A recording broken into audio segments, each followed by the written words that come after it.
Chile y el mundo. Clave Morse.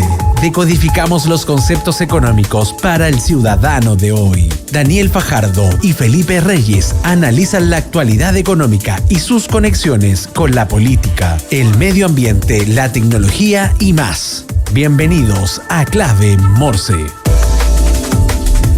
Martes 11 de febrero, justo a las 9 de la mañana, en Chile continental.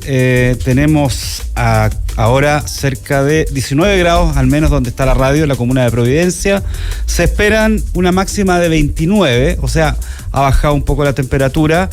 Independiente de eso, ¿no es cierto?, estamos viendo cómo en parte de nuestro país, especialmente la zona sur y centro-sur, hay un combate aún de incendios forestales bastante importante. Está desplegado el gobierno, autoridades, bomberos, voluntarios, etcétera. Así que le mandamos un abrazo grande a la gente del sur que nos la está pasando bien en estos momentos donde el cambio climático nos está jugando una mala jugada. Hoy día les cuento que se celebra el Día Internacional de la Mujer y la Niña en la Ciencia. Esta celebración fue aprobada por la Asamblea General de las Naciones Unidas hace unos años atrás, ¿no es cierto? En nuestra segunda entrevista vamos a estar hablando de ese tema, y durante el día también en el programa posterior Emprender es Clave, también sobre el Día Internacional de la Mujer y la Niña en la Ciencia. Un día como hoy también nace un empresario bastante importante a nivel mundial, un empresario norteamericano, Thomas Alva Edison, que fue un inventor científico estadounidense y desarrolló varias tecnologías, una de ellas la famosa ampolleta o la bombilla. Y él también fue un importante, como decía, empresario a nivel norteamericano, que influyó mucho, e incluso influyó en la industria del cine. Hay una historia ahí por detrás que la pueden revisar en internet, cómo Thomas Alva Edison influyó en el cine y en la creación de todo lo que es Hollywood al otro lado de Estados Unidos, porque él vivía en Nueva York. Así que un empresario. Recordamos también, hoy día también además es el cumpleaños del presidente Gabriel Boric, ¿no es cierto?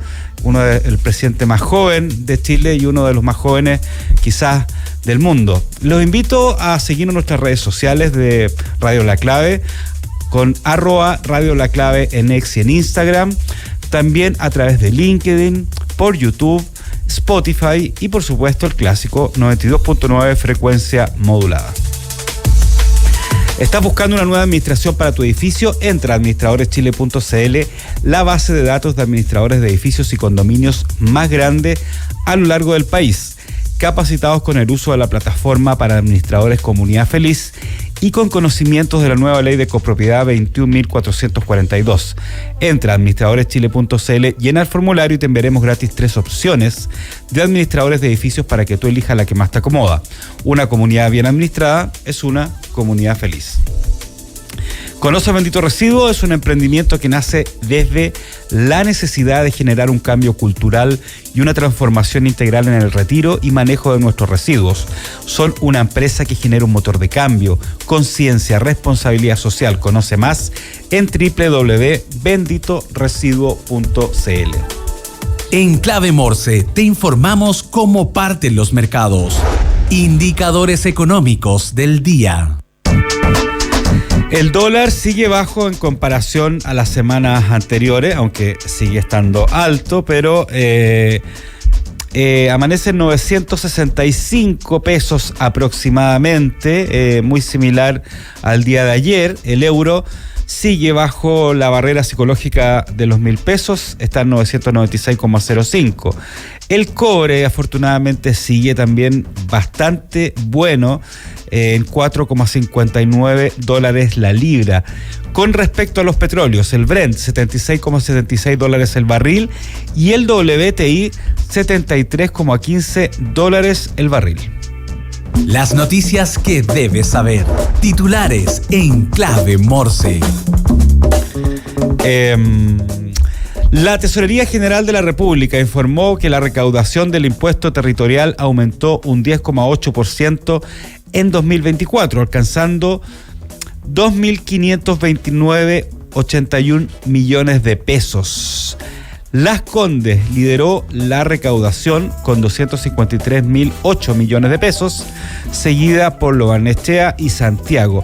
Más del 60% de estos fondos se redistribuyen a las comunas de menores ingresos a través del famoso Fondo Común Municipal. Eso con respecto a las contribuciones, algo muy, muy importante para mucha gente, ¿no es cierto?, a lo largo del país.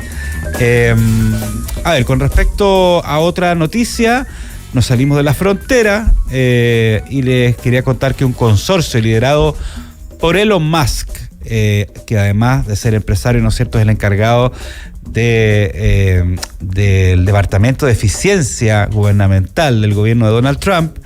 Bueno, el empresario de origen sudafricano presentó una oferta de 97.400 millones de dólares para comprar la organización sin fines de lucro que controla OpenAI, conocida empresa, ¿no es cierto?, organización que desarrolla ChatGPT. Bueno, esto intensifica un poco la disputa con Sam Altman, que es director ejecutivo de OpenAI. La propuesta, respaldada por varios inversores, ¿no es cierto?, desafía los planes de Altman de convertir en OpenAI en una empresa con fines de lucro. Musk argumenta que busca restaurar la misión original de la compañía, mientras Altman desestima la oferta con una respuesta irónica en redes sociales que las pueden mirar ahí con respecto a esta posibilidad de casi 100.000 millones de dólares para comprar OpenAI, o OpenAI, depende de si lo decimos en español o en inglés. Recordemos que esta empresa lanzó el ChatGPT hace unos 2 años y medio, creando una verdadera revolución en lo que respecta a la inteligencia artificial generativa. Hoy día hay competencia también de Google, de Microsoft y por supuesto la competencia que más preocupa a OpenAI y a esta empresa norteamericana es DeepSeek, que es la inteligencia artificial generativa desarrollada en China. Y también siempre en Estados Unidos, el presidente de Estados Unidos, Donald Trump, ordenó la suspensión de actividades de la Oficina de Protección Financiera del Consumidor, CFPB, creada tras la crisis del 2008, recuerda la crisis subprime, para vigilar a los bancos y proteger a los consumidores. La decisión parte del plan de Trump de reducir el gasto público.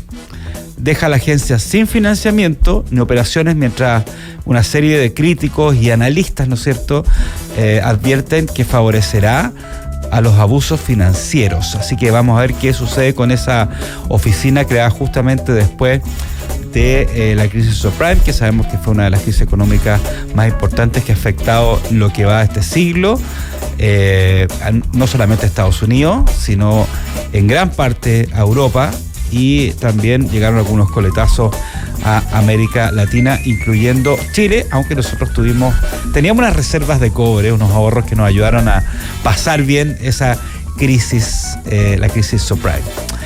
Vámonos con nuestra primera entrevistada en este día martes en Clave Morse. Estamos con Ingrid Hartmann, que es Senior Research Manager de CBRE. Ingrid, ¿cómo estás?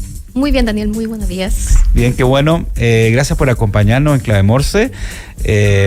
Vamos a hablar de un tema que es bastante interesante, que tiene que ver con las propiedades o con el mercado inmobiliario, y que a veces no se toma mucho en cuenta, pero es un sector muy relevante, con mucho movimiento, ¿no es cierto?, que es el tema de las bodegas, que justamente el 2024 cerró en torno a números normales tras el boom que hubo del e-commerce en la pandemia. Lo hemos conversado varias veces en este programa. No solamente la pandemia trajo un boom en las empresas digitales y en todo lo que es el delivery, en todo lo que son las transacciones a través de internet, sino en negocios asociados como el de las bodegas, ¿no es cierto?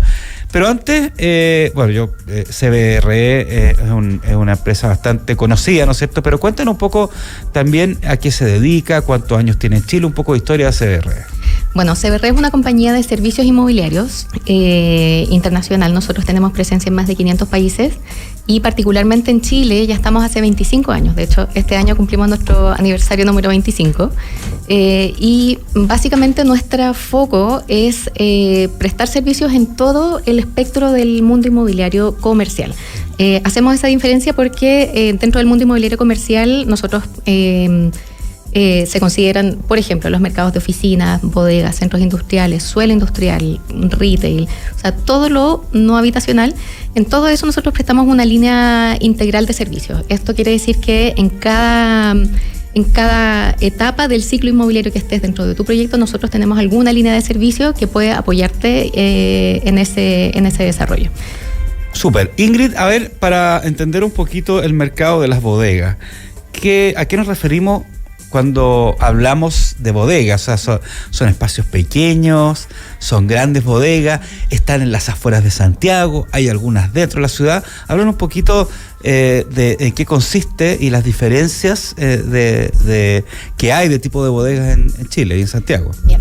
Esa es una pregunta muy interesante porque originalmente cuando la región metropolitana no era lo que es hoy día, toda la actividad industrial estaba dentro de la ciudad. O sea, dentro de la ciudad, hablemos dentro del anillo Américo Vespucio. Sin embargo, se han hecho una serie de cambios normativos en el tiempo en que han impulsado básicamente a que toda la industria vaya saliendo. Uh-huh. Entonces, hoy día nosotros nos encontramos con un mercado logístico, un mercado de bodegas que tiene una participación muy pequeña en el anillo interior al anillo Américo Vespucio. Claro. Y toda esa industria se ha ido trasladando hacia lo más cercano posible al anillo Américo Vespucio, hacia afuera. Entonces nosotros tenemos hoy día en la región metropolitana un radio de 10 kilómetros que tú lo puedes trazar desde la Plaza de Armas, del centro de Santiago, y en 10 kilómetros tú te vas a encontrar con actividad industrial que es de uso mixto. O sea, esa actividad industrial va a ser industria manufacturera, claro, propiamente tal, pero también se acompaña de 6 millones de metros cuadrados del mercado logístico, que es lo que nosotros monitoreamos en nuestro estudio. Son 6,1 millones de metros cuadrados. Ese es el mercado más grande que existe en Chile. Es superior, no por mucho, pero superior al mercado de oficinas, por ejemplo. Claro. Entonces eso nos habla un poco de la escala y que este tipo de mercados requiere de grandes extensiones de bodegas para poder abastecer a toda la cadena de suministro que implica tanto el e-commerce como tanto la venta tradicional en tiendas. Claro. Esta bodega o todo este mercado, me imagino que es lo que hay adentro es más o menos temporal, ¿no es cierto? O sea, en el fondo es cosas que llegan desde afuera o que llegan principalmente y que después se reparten, por ejemplo, al retail, al supermercado, a las tiendas, ¿no es cierto? Exacto. Al e-commerce. No es tanto que sean bodegas para guardar cosas como por mucho tiempo, como es como la idea tradicional que no tiene bodega, aunque debe haber también, digamos. Sí. Existe, pero cada vez en una menor proporción. El mayor usuario del mercado de bodegas hoy día es el retail. Siempre lo ha sido, pero cada vez más, principalmente por el crecimiento tan pronunciado que tuvo el e-commerce durante los últimos 5 o 6 años. El e-commerce hoy día se ha transformado en el principal arrendatario de este tipo de espacios y es básicamente el que necesita una bodega que se adapte mucho más a la operación logística. Por lo tanto, existen 2 tipos de bodegas básicamente: las bodegas de almacenamiento puro y duro, para lo cual tú no necesitas más que los metros cuadrados de piso, claro, porque la gente básicamente lo que hace es empezar a acumular posiciones de pallets a nivel piso. Por lo tanto, hay un factor súper relevante que ha cambiado en los últimos años, que antes no existía, y que es la altura de la bodega. La altura antes, o sea, siempre ha sido importante, pero tú te encontrabas bodegas, las más antiguas, de alturas de 7, 8 metros. Sin embargo, hoy día, para una correcta operación logística y para una correcta utilización del espacio que tiene, es más importante ver el volumen. Y en ese sentido, la bodega crece en altura. Hoy día la gran mayoría de las bodegas que son de operadores logísticos tienen a lo menos 11 metros.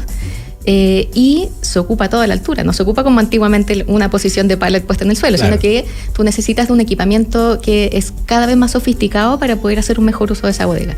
O sea, estas bodegas se raquean, esto es un racks, es una estructura metálica que te permite ocupar toda la altura de la bodega y no solamente los metros cuadrados que tienes en el piso. Entonces, desde ese punto de vista, el mercado ha cambiado mucho en términos del producto que se está ofreciendo. Y ahí nos encontramos con una variedad bastante grande. O sea, nuestro catastro es de un poco más de 6 millones. Claro, contiene también bodegas que son pequeñas, de 7.000, 8.000, 10.000 metros. Ese es un poco el promedio de bodegas más pequeñas. ¿Ya? 8 metros de altura. Es un estándar. Pero la gran mayoría de los espacios están concentrados en bodegas que en promedio tienen 45.000 metros cuadrados.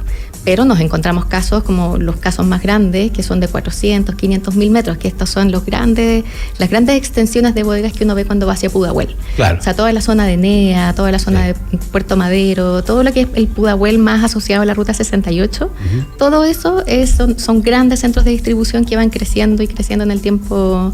Y que han crecido de hecho a una tasa entre el 8 y 9% anual durante los últimos 15 años a lo menos. Ya vamos a hablar de lo que son el boom, o sea, este regreso a números normales, pero antes quiero decodificar un poquito más este mercado porque creo que es bien interesante, y te quería también preguntar si en su mayoría son empresas que se dedican al bodegaje y arriendan a terceros, o son empresas de retail, supermercadistas que tienen sus propias bodegas. Lo que es parte de nuestro estudio particularmente son proyectos 100% de renta. Ya, perfecto. Eso no quita de que existe todo un universo de centros de distribución de uso propio. Están los más reconocidos y que han tenido harta prensa, como fue el centro de distribución de Walmart, que estuvo en el Peñón, 130.000 metros cuadrados. Ese es uno de los centros de distribución más grandes que existen acá en Chile. Pero también los grandes retailers como Falabella, Ripley, el París, todos ellos también tienen sus propios centros de distribución. Sin embargo, adicional a sus propios centros de distribución, los grandes retailers igual ocupan los espacios de los centros de bodega para arriendo, que básicamente se ocupan como una bodega que se le llama pulmón, que cuando tú tienes temporadas peaks de consumo, como son el Día de la Madre, la Navidad, durante todos esos periodos este tipo de compañías se sobreabastecen de inventarios para poder mantener esta distribución y esta cadena logística de la forma más correcta posible. Entonces ellos se sobreabastecen de inventario y para esto ocupan esta bodega que es más flexible. Ya, perfecto. Y es flexible porque tú puedes tomar contratos que son de lo que tú necesites. O sea, es como SaaS en términos tecnológicos. Claro, que es un software as a service, que uno va digamos, a requerimiento específico y según eso va pagando y el sistema se flexibiliza según lo que yo vaya necesitando. Exactamente, y en ese sentido, este mercado, a diferencia de la gran mayoría de los otros mercados inmobiliarios, es muy flexible tanto en su construcción como en las subdivisiones internas que tú puedes hacer de estas grandes naves de 20.000 metros cuadrados. O sea, la puedes tener dividida en 10 o en ninguna. Claro. Entonces, en ese sentido, este tipo de construcciones tienen que ser flexibles para poder irse adaptando a los distintos ciclos que va teniendo la demanda en el tiempo. Y Ingrid, independientemente de cómo se adaptan, de cómo están configuradas, ¿existe una normativa también para la construcción y la disposición de estas bodegas, como existe una normativa para otros elementos u otros ámbitos del mercado inmobiliario, como los departamentos, las oficinas, etcétera? Sí, claro. ¿Sí? Toda construcción en Chile está regulada por diversas normativas. Particularmente en la región metropolitana, la que manda el cómo y dónde se construye son los instrumentos de planificación territorial. Claro.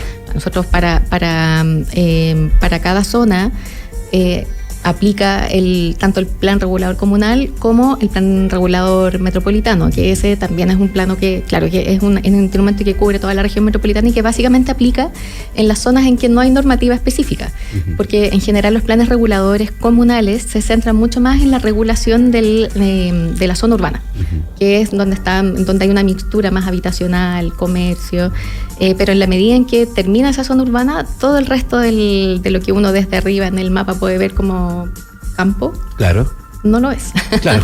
No es campo, sino que es suelo con potencial de desarrollo. Yeah. ¿Y esto qué quiere decir? Que tienen ciertas normativas que también, que son normativas más dedicadas a lo agrícola, sí, pero que a través de ciertas herramientas que te entrega el plan regulador, o sea, que te entrega la normativa, tú puedes hacer los cambios de esos usos de suelo para poder para que también el suelo se vaya adaptando a qué es lo que la demanda está pidiendo.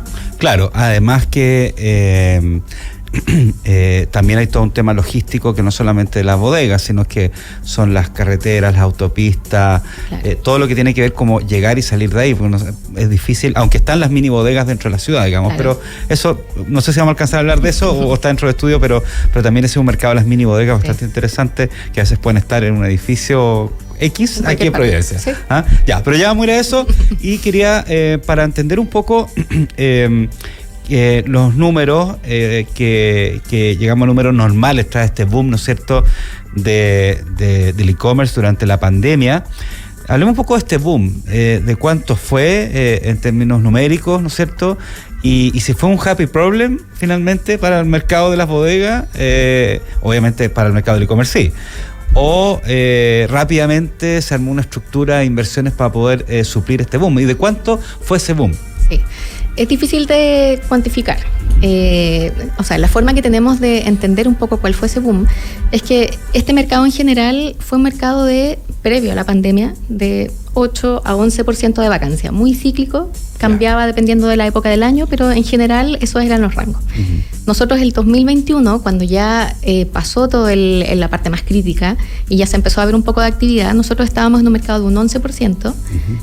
Y que esos eran como 500.000 metros cuadrados, como para ponértelo en algo más concreto, y en un año o un año y medio pasamos a cero. Uh-huh. O sea, nosotros tuvimos un periodo como de un año y medio en que la vacancia del mercado de bodegas era prácticamente cero. Cero. Claro, era 0,25, por ejemplo. Igual para los que no saben, digamos que la vacancia son los espacios, los metros cuadrados que no se ocupan o que no se arriendan, que eso sirve para la oficina, edificio y también bodega. Exacto, que es todo lo que está disponible que no tenga un contrato de arriendo vigente. Claro. Entonces, durante ese periodo prácticamente se agotó todo el espacio logístico que había. Y el mercado se quedó sin espacio, con una demanda que estaba presente, que se empezó a acumular, se empezó a generar toda esta demanda acumulada, tanto del e-commerce como de otros usuarios, que al ver que el e-commerce se tomó todo el espacio, empezaron a tratar de buscar alternativas. ¿Qué generó eso? Que todos los proyectos que estaban en construcción a esa fecha se empezaron a prearrendar. Eso fue un fenómeno que nosotros nunca habíamos visto en el mercado. Ya, o sea, como arrendar en verde. Arrendar en verde.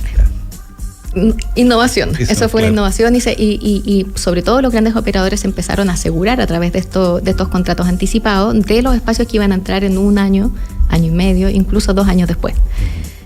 Todo eso pasó hasta el 2023, mediados del 2024. Y ya en 2024, a eso íbamos cuando ya empezamos a ver un poco de números más normales. O sea, la tasa de vacancia ya empezó a subir, ya no estamos en cero en ese periodo más crítico, estamos en un 4,45, que igual es muy bajo. Sí, es más bajo en comparación a lo que había antes. Exacto, es muy bajo, porque eso tampoco te permite, o sea, cuando tú haces la apertura de toda esa vacancia, te das cuenta de que está muy atomizada y que son espacios pequeñitos que que en la sumatoria hacen un 4%, que uno dice, son 200.000 metros cuadrados, ¿puedo hacer algo con esto? No, tampoco puedes hacer mucho, porque los espacios están muy divididos en pequeñas superficies. Sin embargo, la diferencia que hemos estado viendo ahora es que los proyectos nuevos que están entrando, la gran mayoría de ellos vienen con algún tipo de prearriendo, pero no al 100% como estaban hace 2 años atrás. Entonces hoy día los proyectos ya están entrando con un poquito más de vacancia, estamos viendo volúmenes de absorción que son, por ejemplo, para el año 2024, el año cerró con 330.000 metros cuadrados más o menos de absorción neta, que absorción para referencia de la audiencia es el indicador de demanda que tiene el mercado inmobiliario, que básicamente lo que nos ayuda es a entender cuántos son los metros cuadrados que se arriendan periódicamente en un mercado. Entonces con ese número nosotros podemos proyectar en el tiempo y entender cuál es la dinámica de este mercado. Esa absorción fueron 330.000 metros cuadrados durante el 2024 y eso ya es lo mismo que el promedio que nosotros llevábamos 5 años antes de la pandemia. Entonces ya estamos hablando de un mercado que se está normalizando y ahora todavía está normalizando en términos de vacancia, pero igual sigue habiendo más metros cuadrados disponibles que antes de pandemia, ¿no? A ver, lo que pasa es que antes de pandemia estábamos en 500.000, ahora estamos en 200 y algo. O sea, seguimos todavía con una vacancia que está muy, muy apretada y que eso debería irse normalizando cuando los proyectos nuevos que están en construcción también vayan apareciendo en su propio timing. Y ahí es difícil igual hacer futurología en mercado inmobiliario, pero nosotros deberíamos empezar a ver que la tasa de vacancia siga subiendo hasta encontrarse en un rango un poco más saludable, que sería entre el 6 y el 7%. O sea, si llegamos a esa meta del 6-7%, nosotros sabemos que ya esto es un mercado que va a estar relativamente estable, a menos que volvamos a sufrir un shock extraño como fue todo el periodo de la pandemia. Estamos hablando con Ingrid Hartmann, Senior Research Manager de CBRE, sobre este mercado de las bodegas que cerró el 2024 con números normales tras el boom del e-commerce durante la pandemia. Ingrid, no sé si ustedes han estudiado el fenómeno o si nos puedes comentar este fenómeno de las dark stores, ¿no es cierto? Que es bastante interesante. También están las dark kitchen, pero ese es otro ámbito, que son básicamente centros de distribución, digamos, lugares donde o empresas que no venden de forma física, solo virtual, y tienen las bodegas solamente cuando alguien compra algo y eso se distribuye. Esas famosas dark store se pusieron muy de moda en la pandemia. No sé si ese fenómeno llegó para quedarse y sigue creciendo. Yo creo que sí, llegó para quedarse, pero no sé si para seguir creciendo a una velocidad como la vimos durante la pandemia. Aquí voy con esto, que en general estos mini centros de distribución que se ubican dentro de la ciudad, claro, son básicamente para abastecer la última milla, ¿cierto? Para que el despacho pueda ser muchísimo más rápido. Y se pusieron muy de moda, la gente empezó a construir, a comprar, etcétera. Exacto. Y también con el mismo fenómeno pasó con las cocinas. Eso yo pensaría que ya tocó techo. O sea, es difícil igual como proyectarse un poco más a largo plazo, porque tiene mucho que ver también con cómo va cambiando las preferencias del consumidor. Claro. Sin embargo, yo pensaría que ha tocado techo también de la misma forma que en el mercado de bodegas más grande. Recapitulando un poco, si nosotros vemos mercados más profundos, mercados más consolidados como en Estados Unidos o en Europa, todo el bodegaje de última milla, que son los pequeñitos centros de distribución que están dentro de la ciudad, han tenido un boom gigantesco. Eso en Chile no se dio. Mira, y probablemente ya no se vaya a dar, a menos que sean casos muy puntuales como son estos supermercados que tú pides online y te llegan 15 minutos, claro, algo, y que realmente te llegan 15. En la región metropolitana no se ha dado principalmente porque nuestra infraestructura vial y el tamaño de la ciudad no lo hace necesario. O sea, las cosas pueden llegar rápidamente. Estando fuera del círculo anillo de Vespucio. O sea, en este radio de 10 kilómetros que nosotros tenemos en el anillo Américo Vespucio, nosotros tenemos súper claro que nos demoramos en una hora peak 45 minutos en llegar a cualquier parte de Santiago. Entonces, desde ese punto de vista, no hace mucho sentido irrigar la región metropolitana con estos pequeños centros de distribución, sino que tú con tu gran centro de operaciones en la zona poniente o en la zona sur, que son las zonas más destacadas en este mercado, tú ya puedes tener tu operación logística resuelta. Claro. O sea, tus preocupaciones como operador logístico deberían ser otras, el funcionamiento interior de la bodega, que toda esa cadena de suministro interior tenga la menor cantidad de roces posibles, el diseño de tráfico, es decir, la logística es una ciencia aparte. Entonces, en la medida en que tú tengas resuelto eso, no se hace necesario tener estos hubs de distribución. Ahora, sí sería necesario a lo largo de Chile. Claro, a lo largo de Chile. A lo largo de Chile. Para que la gente que vive en regiones le pueda llegar las cosas a un tiempo decente, exacto, ¿cierto? Sí, que no tengan que esperar una semana por un paquete. Claro. Exacto, y para eso hay zonas a lo largo de Chile que tienen una vocación de hub como de pausa, bien definido, como lo son Chillán, Temuco, la misma zona de Concepción, que con eso abasteces toda la región del Biobío, Puerto Montt, y son zonas que ya tienen un cierto mercado de bodegas como muy incipiente aún, pero que con el tiempo deberían ya desarrollarse con mucha más profundidad. Ingrid, ¿qué hay de los precios? ¿Cómo han evolucionado también los precios? ¿Han aumentado, han bajado ante una mayor oferta? ¿Cómo se vio eso el año pasado con respecto a 2023? Los precios han venido al alza desde el boom del e-commerce. Obviamente, mientras más demanda tengas, los precios se van a ir ajustando también de acuerdo a esa demanda. Este es uno de los happy problems que tú mencionabas antes. El tema de rentas sí fue un problema muy feliz para el mercado de bodegas, porque si nosotros miramos el comportamiento histórico de precios, si miramos 20 años atrás, desde el 2019 hacia atrás, nos encontramos con un precio promedio que era siempre 0,09 UF metro cuadrado a 0,011 metro cuadrado. Yeah. Plano, sin crecimiento en el tiempo, no había ningún espacio de poder hacer esa mejora en la renta. Sin embargo, con todo el boom de la pandemia, nosotros vimos, finalmente, después de todo ese periodo plano, vimos un crecimiento de precios, que nosotros vimos variaciones semestrales, variaciones anuales de precios de hasta un 25%. Entonces, eso, claro, fue un boom cuando fue justamente el periodo más crítico de la pandemia, y desde ahí hasta ahora los precios se han ido levemente ajustando. Sin embargo, cuando nosotros hacemos una lectura un poco más larga y comparamos el precio de renta de hoy versus el precio de renta del 2019, justo antes de la pandemia, estamos en un 40% por sobre el 2019. 40, ya. Exacto. Y eso es algo que ya se ha transformado en un índice que es más en un precio que es más estructural del mercado. O sea, difícilmente vaya a bajar del 0,15. Y eso claramente se transforma en un problema feliz porque permite la evaluación de proyectos con rentas que son un poco más... que permiten que ese proyecto sea más rentable en el tiempo y más viable también. Ingrid, ¿cómo se viene el 2025 respecto a este mercado? Muy similar al 2024. Esperamos volúmenes de absorción que van a ser similares a los que vimos este año, entre 300 y 400 mil metros cuadrados. Y la construcción, los proyectos nuevos que vienen también van a ser 400 mil metros cuadrados, son los que nosotros tenemos más o menos mapeados para este año. Y eso nos habla de un mercado que está bien calzado entre oferta y demanda. O sea, yo estoy entregando al mercado 400.000 y estoy absorbiendo 350.000. Entonces, eso nos permite entender que la tasa de vacancia, si bien puede ir levemente al alza, lo más probable es que se quede como en un estado de cierta estabilidad durante el próximo año. Súper interesante este tema que muchas veces... para un cliente final, ¿no es cierto? No para la empresa, pero para un cliente final está súper invisibilizado, ¿no? Sí. No sabe que cuando le llega un producto, ¿no es cierto?, a su casa, tiene toda una estructura por detrás que no tiene que ver solamente a lo mejor con la importación de un producto que llega a un puerto, sino con todo lo que es la distribución, el bodegaje dentro de Santiago. Así que muy interesante. Ingrid Hadmar, Senior Research de Manager de CBRE. 1.000.000 de gracias por acompañarnos en Clave Morse. De nada, gracias por la invitación. Gracias a ti. Y te invito a ti que te quedes en línea, escuchando la radio o viéndola de donde estés, porque justamente a la vuelta de la tanda comercial vamos a estar con Catalina Araya, que es directora del área de educación de Fundación País Digital, hablando sobre este Día Internacional de la Mujer y la Niña en la Ciencia, que es algo muy importante, o en las carreras también que se denominan STEM. Nos vemos en unos minutos. Gracias.